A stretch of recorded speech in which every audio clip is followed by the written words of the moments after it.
পার্টে বলেছিলাম যে তোমাদের একটা খুব ভালো ট্যুরিস্ট স্পটের একটা খোঁজ দেবো। ওই যে দূরের পাহাড়টা রোজ দেখাই ভিডিওতে, আজকে ওই পাহাড়টাতেই যাব দেখতে। আর ওই পাহাড়ে একটা মন্দির আছে, তোমরা ইউটিউব বা গুগলে সার্চ করে দেখতে পারো, বারুণী হিলস। বারুণী হিলসের কাছে বারুণী মাতার মন্দির।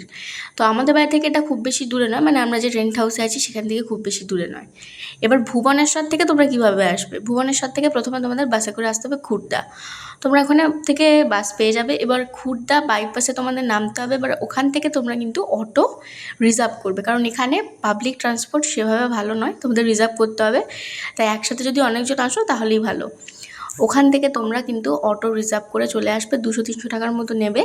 ওখান থেকে এই সুন্দর একটা ভিউ আছে এবং এর পাশে একটা লেক আছে কিছুটা গেলে, তো একেবারে সব কিছু দেখে নিতে পারবে। লেকটা আমি পরের দিন তোমাদের দেখাবো।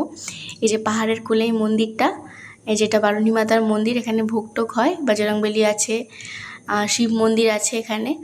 আর অবশ্যই কিন্তু তোমরা এখানে এসো, খুব ভালো লাগবে। Thank you.